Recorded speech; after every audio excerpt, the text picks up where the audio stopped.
My name is Susie, welcome to my channel. If you came across my traveling videos because you're planning a trip yourself, well, it's your lucky day, because today I'm going to share with you a few things that I learned on the road. And when I say that I learned them on the road, I really mean it. On my first trip, I was in fact quite unprepared. In 2013, the 23-year-old me decided to leave her family, friends, and job to go for a year to New Zealand.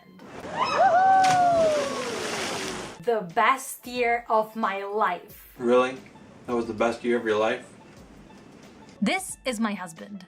He was probably expecting that the best year of my life was 2016, when we got married. Oops.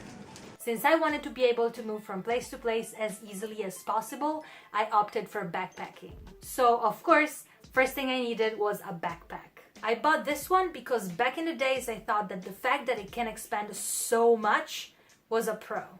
But it really wasn't. Once I actually filled it to its full potential, it was so heavy that I could barely hold it on my shoulders. So if you're going to buy a backpack, get something smaller. Trust me, all the things you'll need will fit in a backpack this size. Another thing that I highly suggest is to get a backpack that opens in the front, so you don't have to take out everything in order to get a pair of socks that is stuck at the bottom. I would also suggest to get these organizer bags to pack your clothes in sections in order to access them easily without making a mess every time.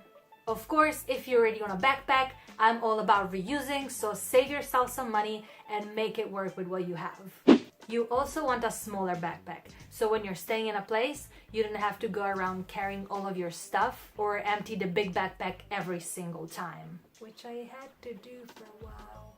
How small the backpack? That's up to you. I really like this very tiny one. It's perfect for when you only need a few items, such as the phone, the ID, jacket, or some food. You can also go a little bit bigger if you plan on carrying around your computer or some bigger items. Or you can go super small. This is my personal favorite. It's so handy and it fits more than you think. Second essential item is definitely a camera. Especially for backpacking and moving a lot, a point and shoot is the best because you can carry it in your pocket and have it ready as soon as you see something worth recording. The only thing that I would have done differently when purchasing a camera is that I would have gotten a flip screen, because this one is amazing for taking photos and videos of landscapes, but when it comes to taking a video of yourself, it gets quite tricky.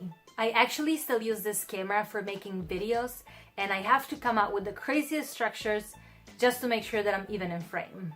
Here is a painful lesson I learned. When I went to New Zealand, I didn't have a computer. Big mistake. Save up and get yourself a computer. It doesn't have to be anything crazy expensive, but if you're planning on making a lot of photos and videos, you definitely want a device to store your footage. It'll also make your life way easier when communicating with family and friends, planning the next moves of your trip, and everything really. The fact that I didn't have a computer is the reason why I couldn't make videos about my awesome experience in New Zealand, and I regret it to this day. The next absolutely essential item you will need as a traveler is a menstrual cup.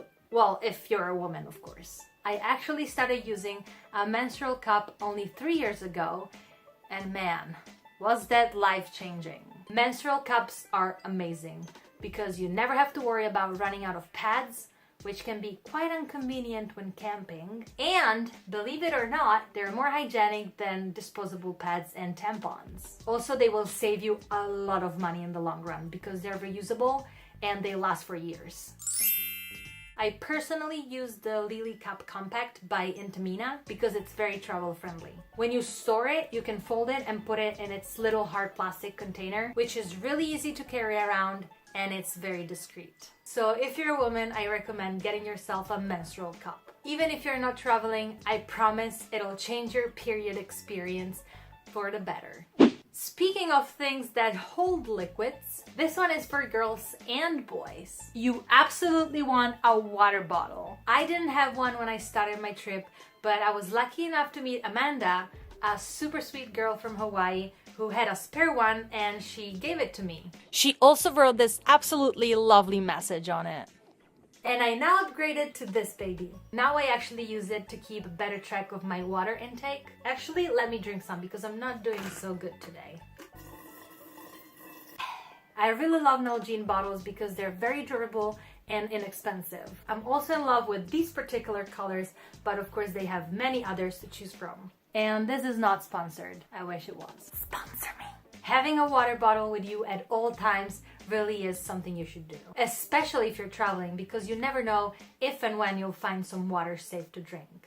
Last but not least, a very important piece of advice. No matter how long you're going to be traveling, you don't need lots of clothes. Trust me, of all the clothes that I brought with me, I didn't even wear half. Before leaving, I was very concerned about my appearance, so I thought that the more clothes I would have, the better the experience. I'm a girl, so I need everything. Everything I can put there, I will put there. But it's the complete opposite. When you're traveling, you don't need a different outfit every day. You only need comfortable, dry, and warm clothes. Just follow this simple rule. You don't need more than you can comfortably carry on your shoulders. When I went to New Zealand, I had so many clothes that at the airport, I had to wear most of them in order to not pay hundreds of dollars for extra weight in the luggage, because of course I didn't want to toss them either. This was definitely a troublesome experience, which I will share with you soon. Subscribe so you won't miss it. I would say just pack a week's worth of clothes, like a good quality shirt, your favorite pair of jeans, and your least favorite pair of jeans. because traveling can get messy. The best boots ever? Then you'll definitely need a warm shirt and a jacket, possibly not backwards. And as a very wise traveler I met said,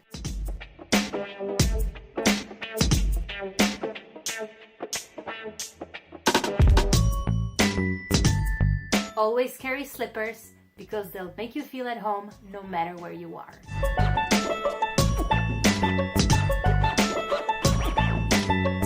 I hope you found this video useful. Of course, there are many other tips for traveling. So if you have any questions or suggestions, just let me know in the comments below. Also, many of the items that I talked about are linked in the description down below, so you can go check them out. If you want to know more about me, I post almost daily on Instagram, so feel free to come by.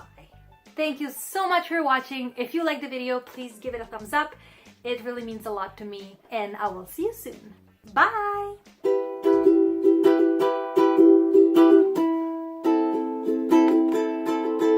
For those wondering how I'm doing with the ukulele, I still suck, so you have plenty of time to become my first Patreon and be featured in the song.